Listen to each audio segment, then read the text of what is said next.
문제 풀어보셨나요? 네, 바로 들어가 보도록 할게요. 자, 1번에 저희가 동그라미 1번만 풀어주시면 되거든요. 동그라미 1번. 네. 자, 보도록 하겠습니다. 중간중간에 보면 문제 원문으로 제가 넣어놓기에는 너무 페이지랑 이런 게 많기도 하고요. 그래서 해당하는 저희가 영역에 문제만 편집해서 이렇게 짜집기를 한 거예요. 그래서 오늘은 원래 지문은 가나만 있지만 가만 이렇게 있지요. 자, 특수교사 대화에 들어가는 기억 부분만 한번 살펴보도록 할게요. 정서행동 장애 학생으로 진단하기 위해서는 문제행동의 발생 빈도와 강도가 높은 심각성, 그리고 가로, 교육적 성취 어려움을 보이는 여러 가지 종합적인 걸 고려해서 해야 되는데요. 그럼 기억에 들어가야 되는 건 뭘까요? 만성성 해도 되고, 지속시간이라고 해도 되고, 지속성이라고 해도 되고, 얘는 강론마다 용어는 약간 다르니까 그 중에 한 가지만 정확하게 쓰시면 되고요. 그리고 이거는 선생님 문제는 아닌데 그래도 지문을 제가 한번 분석을 한번 해드릴 부분이 있으니까 한번 살펴볼게요. 일반 교사. 그 다음 대화에서 그렇군요. 정서행동 장애로 진단받지는 않았지만 지금 문제행동을 보이는 학생이나 앞으로 볼 가능성이 있는 학생도 도움을 받을 수 있으면 좋겠어요. 라고 하는 내용이 나와요. 그러면 이렇게 하는 것은 우리가 앞으로 교사가 해야 되는 교육적 중재 관점에서 중재와 예방을 위한 대화 내용에 해당이 될 수도 있겠구나라고 판단할 수 있는 거거든요. 무슨 말인지 이해 가셨나요?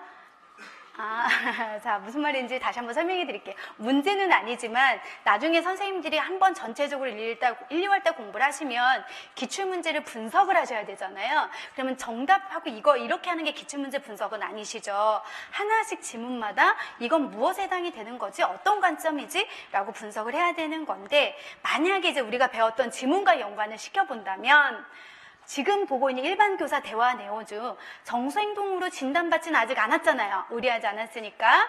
지금 문제행동을 보이는 학생이나 앞으로 보일 가능성이 있는 학생도 도움을 받을 수 있으면 좋겠어요. 그럼 뭐예요? 미리 도움받은 애들 예방하고 가르칠 필요가 있는 건 중재한 건 교육적인 우리가 정의라고 하는 관점에서도 볼 수 있겠구나. 이렇게 판단할 수 있는 거지요. 이해 가셨나요? 예, 그런 식으로 이제 선생님들이 좀 더 공부를 하신 분들은 기출문제 하나하나 분석하는 방법의 하나의 샘플로 제가 말씀을 드린 겁니다. 자, 그리고 2번으로 한번 가보도록 할게요. 2번에 보시면 친구들을 자주 때리고 친구들에게 물건을 집어던진다. 교사의 지시에 소리 지르고 거친 말을 하고 저항하고 수업 시작종이 울려도 제자리에 있지 않고 교실에 돌아다니는 학생이 있는데요. 첫 번째 동그라미를 보시면 친구들을 자주 때리고 친구들에게 물건을 집어던진대요. 이런 내용은 앞으로 저희가 품행장애에서 많이 볼 지문이에요. 그리고 실제 이 품행장애라고 하는 것도 18년도 초등에 나왔는데요. 19년도 초등에 또 나왔거든요. 예, 결국 기출에 대한 해당하는 질문이기도 해요. 결국은 겉으로 드러나는 행동인 거죠. 그럼 정답이 볼 때 이분하는 교육적 분류증 어디에 해당이 될까요? 외어나 아니면 외재화 이렇게 쓰시면 되겠습니다. 자, 그 다음에 넘겨서 살펴보도록 할 건데 문제는 3번 그대로 펴보시면 되고요. 저희 교재는 24쪽을 한번 살펴보면서 진행을 하도록 하겠습니다. 정서 및 행동장애 개념적 모델이라고 하는 24쪽 내용. 자, 이미 이거는 도식해서 잠깐 설명해 드렸습니다. 정의가 다양하다는 건 그만큼 바라보는 정의, 원인, 중재 전략도 다양하기 때문에 우리가 이러한 개념적 모델이라고 하는 관점을 내적인 것과 외적인 걸로 이미 앞서서 설명해 드렸죠. 잠깐 이미지를 한번 그려보도록 하죠. 내적인 건 아이 스스로의 문제라고 했어. 그럼 이러한 아이 스스로 타고난 기질도 있을 거고 아니면 어렸을 때 잘 때 사랑을 듬뿍 받아야 되는데 그 적절한 시기에 듬뿍 받지 못했 아니면 이 애가 생각하는 게 긍정적인 것보다는 부정적인 경우는 내적인 반응이라고 했습니다. 그러면 외적인 변인이라고 하는 건 결국 아이와 상호작용하는 환경과 연결해서 볼 수 있는 건데 그중에 아까 선생님이 행동주의라고 했어. 행동주의는 수업 중에 하고 소리 질렀더니 다른 사람들, 다른 환경, 다른 사람들이 자극을 준 거죠. 얘 왜 그러지? 라고 관심을 보여준 거잖아요. 이러한 것들이 학습이 되었기 때문에 우리 아이는 계속 문제행동을 보이는 거지 라고 보는 행동주의 모델도 있을 거고 이 아이가 살아온 가정 자체가 문제일 수 있죠. 아니면 학교, 아니면 지역사회.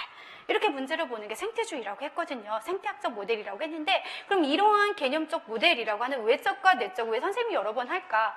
지금 오늘 문제는 없지만 13년도 또 중등에 이걸 구분하는 식으로 내적인 건 무엇이고 내적인 건 그러니까 내적과 외적을 구분하는 식의 객관식 문제가 있었으니까 이걸 꼭 머릿속에 기억을 하도록 하시고요. 그럼 우리는 거기서 좀 더 세분화가 돼서 그중에 신체 생리학적 모델이라고 하는 정의를 잠깐 한번 살펴볼 거예요. 교재는 나중에 또 제가 점검해 드리는 식으로 들어가도록 할게요. 신체 생리학적인 건 결국 우리가 생물학적 모델이라고 생각하면 돼요. 타고난 것들로 이 아이가 바라보는 원인인데 아이들은 여러 가지 특성이 있대요. 그중에 뭐냐면 바로 원인으로 한번 들어가 볼게요. 이 아이 대대로 내려오는 여러 가지 유전적인 문제도 영향을 주고요. 그리고 이 아이가 자라면서 나타나는 여러 가지 기질적인 것도 있고요. 그리고 뇌에서 분비되는 여러 가지 호르몬도 영향을 주기도 한대요. 그럼 우리는 의사는 아니니까 유전적인 거, 뇌와 관련된 여러 가지 호르몬은 생략을 하더라도 우리는 기질적인 거에 대해서 앞으로 이제 배우도록 할 거거든요. 기질이라고 하는 것은 많게는 9가지, 적게는 우리가 3가지로 보는데 저희가 임용 공부를 할 때는 3가지 정도에서 문제가 출제가 됐거든요. 그 중에 이제 대표적인 학자가 토마스 체스라고 하는 학자가 있는데요. 그 학자는 까다로운 기질이냐, 까다로운 기질이냐, 이거를 또 다른 책에서는 난기질이라고도 표현을 해요. 그 다음 더딘 기질, 더딘 기질을 또 다른 책에서는 느린 기질이라고도 해요. 그 다음 쉬운 기질이라고도 하기도 하는데요. 그러면 쉬운 기질을 또 순한 기질, 이러한 기질들 중에서 잠깐 또 저를 보시면 저희 아들이 이제 벌써 2019년도니까 6살이 되네요. 6살 아들이 있습니다. 이 아이가 태어날 때 너무너무너무 저는 순한 기질이구나 라고 생각을 했어요. 예를 들면 우리 아이는 밤 10시 정도 되면은 항상 자요.